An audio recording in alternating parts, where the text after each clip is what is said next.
Caring for someone you love is one of the most selfless acts a person can perform. But let's be honest, it's also one of the hardest things you will ever do. If you're feeling overwhelmed, exhausted, or even a little lost right now, I want you to know one thing: you aren't alone. We often go into this journey with a heart full of love, but we quickly realize that love doesn't always make the weight any lighter. Today, I want to have a real conversation.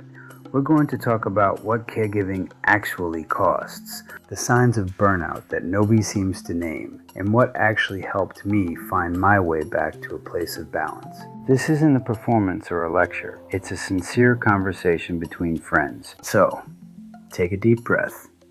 You're doing better than you think you are. Let's talk. We often talk about caregiving in terms of duty, devotion, and love. Those things are beautiful, but we rarely talk about the sheer physical, mental, and emotional labor involved. Caregiving is a full-time job that never, ever clocks out. You are the nurse, the chef, the driver, the advocate, and the emotional anchor for your loved one all at once. While your heart is fully in it, your body and your mind pay a price. The constant vigilance, the lack of restful sleep, and the sheer weight of every medical decision, it adds up. It's okay to admit that this is heavy. It's okay to acknowledge that it's taking a toll. Admitting the cost doesn't make you less of a caregiver. It makes you a human being. We need to acknowledge the weight before we can learn how to carry it differently. Burnout doesn't always look like a dramatic breakdown or a sudden collapse. Sometimes it's much quieter than that. It's snapping at a small mistake that shouldn't really matter. It's that constant low-level guilt that whispers you aren't doing enough, even when you're doing absolutely everything. And sometimes it's a flash of resentment, not at the person you're caring for, but at the situation itself, at the loss of your own time and life. These signs are often left unnamed because they feel like failures of character. But they aren't failures.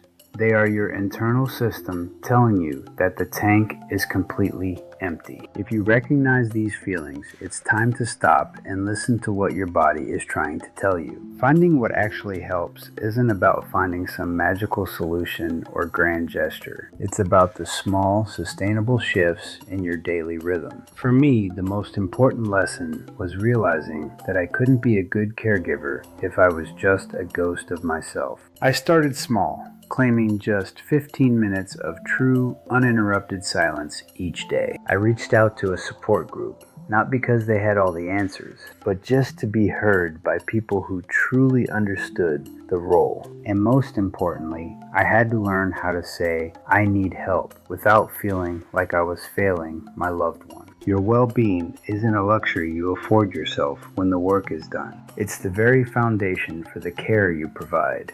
You cannot pour from an empty cup. You need care too. That isn't a suggestion, it's a necessity for survival in this role. If this conversation resonated with you, or if you're in the middle of this journey right now and feeling the weight, please subscribe. I post every week because I believe we need to keep this dialogue going for each other. If this helped you or someone you love, please share it. And before you go, I have one question for you to reflect on.